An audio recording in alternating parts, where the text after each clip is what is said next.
जय श्री कृष्णा मित्रों, आप सभी का बहुत बहुत स्वागत है आपके अपने चैनल भक्ति सागर में।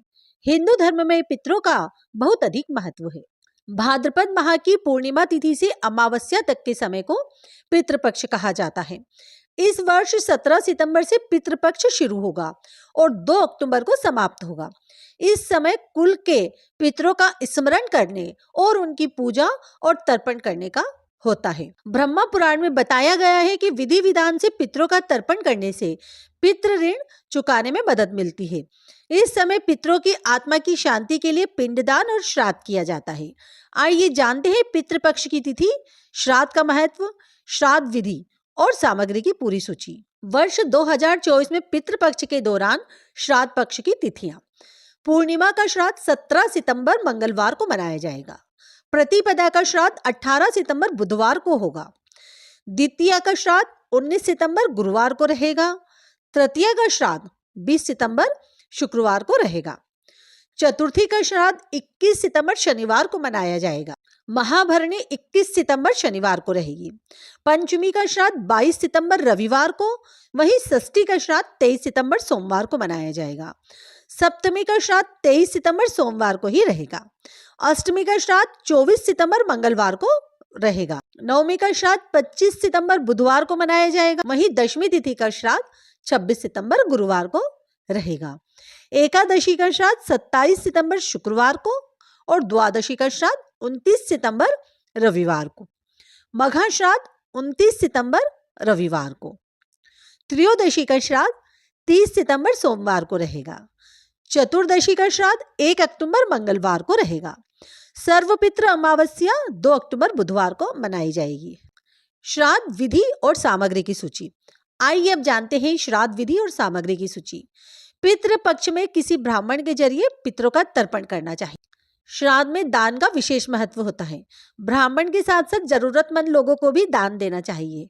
कौवे, कुत्ते और अन्य पशु पक्षियों को भोजन कराना चाहिए। श्राद्ध के लिए सिंदूर, रोली, सुपारी, रक्षा सूत्र, कपूर, जनेऊ, हल्दी, घी, शहद, काला तिल, तुलसी और पान के पत्ते, जौ, गुड़, दिया, अगरबत्ती और दही, गंगाजल, केला, सफेद फूल, उड़द की दाल, मूंग की दाल और ईख की जरूरत होती है। माना जाता है कि पितरों का पिंडदान करने वाला परिवार दीर्घायु, पुत्र पौत्रादि, यश, स्वर्ग, पुष्टि, बल, लक्ष्मी, पशु, सुख साधन और धन्य धान्य की प्राप्ति करता है। यही नहीं, पितरों की कृपा से ही उसे सब प्रकार की समृद्धि, सौभाग्य, राज्य और मोक्ष की प्राप्ति होती है।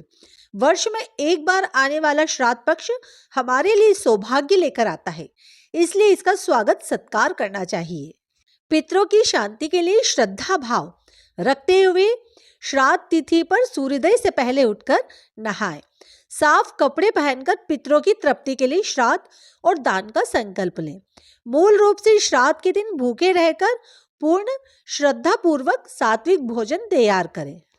गोग्रास, पंचग्रास आदि अलग अलग रखकर थाली में भोजन परोसकर मृत परिजनों की फोटो के सामने परोसें।